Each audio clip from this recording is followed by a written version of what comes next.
Joining me now is Democratic Congressman Brendan Boyle of Pennsylvania, who will be in Philadelphia tomorrow for the president's primetime speech at Independence Hall. It's great to see you, Congressman. Thanks for coming in. Let me flip this. Why? The president's going to be there 3 times. Labor Day, he's always in Pittsburgh for the Labor Day parade. So 3 times in 7 days in Pennsylvania. Why is Pennsylvania that this president won by 80,000 votes? It's this close. You've got, a key governor's race, obviously, a key Senate race. But the Republicans are running a lot better than one would think.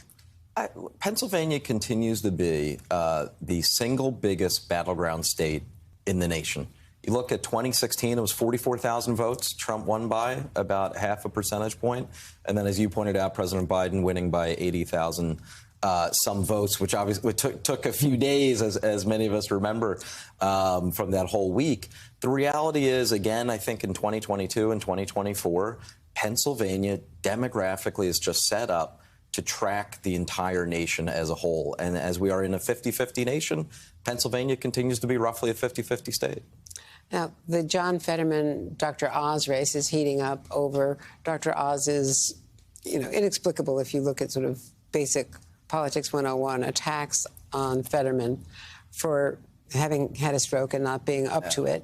But the fact is that Fetterman did cover up the degree of his illness, hasn't been able to be out there. He acknowledges that now and hasn't agreed to debate.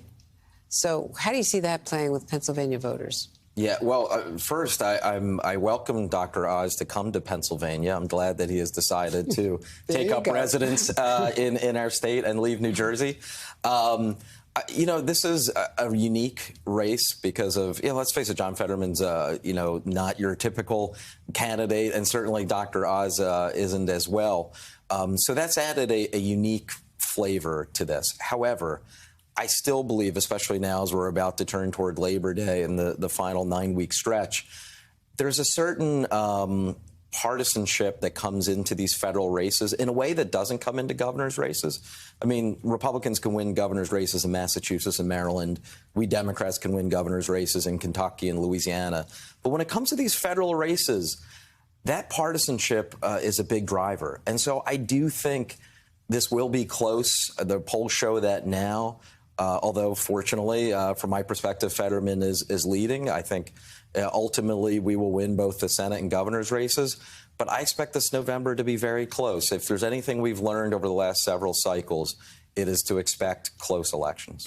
Fetterman was not there in Wilkes-Barre where the president was speaking yesterday. Josh Shapiro was in the front row. So, is the president's bad polling now a drag on the candidates down ballot? Yeah, well, first, I am also running for re-election, as I do every 2 years. Of course. I will be proud to be there at Independence Hall in my district, literally at the birthplace of American democracy tomorrow when President Biden gives what I think will be a historic speech. I would just quickly share with you that when I'm abroad as a member of the NATO Parliamentary Assembly, over the last several years, the #1 question I get from fellow parliamentarians from other NATO countries is whether or not American democracy will survive. That is chilling, that is what is on their mind. I think that's what the president will address tomorrow night.